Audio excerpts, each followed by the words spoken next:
Hi అండి, అందరికీ నమస్కారం. ఎంఎస్ ఈజీ రెసిపీస్కి స్వాగతం అండి. ఈరోజు జొన్న దోశలు ఎలా చేయాలో చూపిస్తున్నానండి. 1 కప్పు మినపప్పు తీసుకోవాలి. తర్వాత 2.5 కప్పులు జొన్నలు తీసుకోవాలండి. తెల్ల జొన్నలు, పచ్చ జొన్నలు అయినా కూడా పర్వాలేదు, బాగుంటాయి. ఆ తర్వాత కొన్ని వాటర్ పోసుకొని బాగా కడుక్కోవాలి. 2 సార్లు వాటర్ పోసుకొని బాగా కడిగి నీళ్ళు వంపేసి ఆ తర్వాత కొన్ని మెంతులు వేసుకోవాలండి. దీంట్లోనే వేసుకొని ఇవి మునిగేంత వరకు వాటర్ పోసేసి, ఇప్పుడు రేపు మార్నింగ్ దోశలు కావాలంటే ఈరోజు మార్నింగ్ నానబెట్టేసుకొని ఒక 7 లేదా 8 గంటలు నానబెట్టిన తర్వాత ఈవినింగ్ గ్రైండ్ చేసేసుకోవాలండి. ఇలా వాటర్ పోసి మూత పెట్టి పక్కకు పెట్టేసి సాయంత్రం పూట గ్రైండ్ చేసేసుకోవాలి.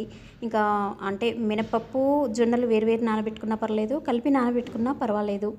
మరి ఈ విధంగా మెత్తగా గ్రైండ్ చేసేసుకోవాలి. గ్రైండ్ చేసేసుకొని రాత్రి మొత్తం కూడా అలా పెట్టిన తర్వాత మళ్ళీ మార్నింగ్కి చూడండి చక్కగా పిండి పొంగింది.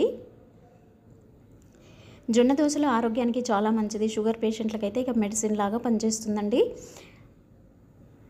ఈ విధంగా అయినటువంటి పిండిని ఒక బౌల్లోకి సపరేట్గా తీసుకొని తగు మోతాదులో వాటర్ కలిపేసి ఇక పెనం స్టవ్ మీద పెట్టేసి స్టవ్ మీడియం ఫ్లేమ్లో పెట్టేసి ఫస్ట్ వేసుకునే దోశకేమో ఆయిల్ రాయాలండి ఫస్ట్.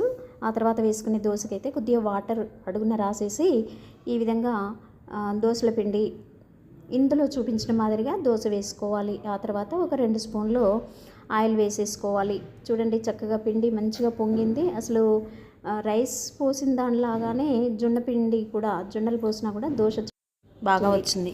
ఇక ఈ కొద్దిగా మీడియం ఫ్లేమ్లోనే ఉంచి దోశ గోల్డెన్ బ్రౌన్ కలర్ అయ్యాక కొంచెం కొద్దిగా ఇలా అయ్యాక ఇక మరలేసుకొని తీసేసుకోవాలండి. చూడండి ఎంత చక్కగా వచ్చిందో దోశ. ఇది ఆరోగ్యానికి చాలా మంచిదండి. పిల్లలైనా పెద్దలైనా చాలా ఇష్టపడతారు. పిల్లలకైనా కూడా ఈవినింగ్ అయినా లేకుంటే లంచ్ బాక్స్లోకైనా దోశ పెట్టవచ్చు. ఇది కొబ్బరి చట్నీ, అల్లం చట్నీ, టమాటా చట్నీ, పల్లీ చట్నీ, ఏ చట్నీ అయినా కూడా చాలా మంచి టేస్ట్ ఉంటుందండి. వేడివేడిగా వడ్డించుకొని తినడమే. తప్పకుండా ట్రై చేయండి. Please like, share, subscribe.